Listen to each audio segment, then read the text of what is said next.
వారి ఆశయాలు చెప్పుకోవడం కాదు, కార్యాచరణలో పెట్టి సాధించి వారి ఆత్మకు శాంతి చేకూరే విధంగా కూడా బీసీలమంతా కూడా ఐక్యతగా ఉండి ఒక దాటి మీదకి వచ్చి బీసీల రాజ్యాధికారం సాధించినప్పుడే మహనీయుల ఆత్మకు శాంతి చేకూరుతుంది.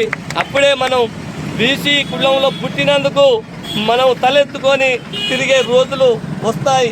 కనుక అందరం కూడా ప్రపంచ బీసీ మేధావులారా అందరూ కూడా ఒక ఐక్యతకి వచ్చి మన జెండా బీసీ, మన ఎజెండా బీసీ అని అందరం కూడా ఒక ఐక్యత కిందకి వచ్చి ఇప్పటికి కూడా మనం కలిసి కష్టపడి మనం అందరం ఒక ఐక్యతగా పనిచేస్తే రాజ్యాధికారం మన చేతుల్లో ఉంటుంది. మనమే కొంతమందికి ఫలాలు పంచిపెట్టడం జరుగుతుంది. మన 78 ఏళ్ళు అయింది ఇవాళకి స్వతంత్రం వచ్చి, ఇప్పటికి కూడా బీసీలో అడుక్కునే స్థాయిలో ఉన్నాం.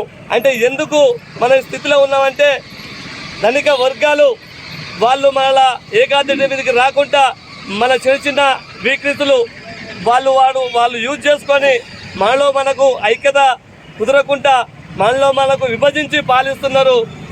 మనకు నమ్మకాలు కలగకుండా చేస్తున్నారు.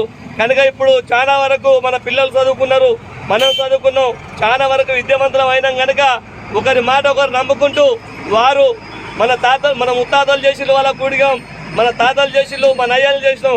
ఇకనైనా మనం మేలుకొని ఈ ధనిక కులాలకు ఊడిగం చేసుడు మానుకొని ఇకనైనా మనం ఐక్యతగా ఉండి బీసీ రాజ్యాధికారం సాధించడంలోనే ముఖ్య పాత్ర పోషించవలసిందిగా బీసీ నాయకులందరినీ కోరుకుంటూ మరొకసారి అవకాశం ఇచ్చిన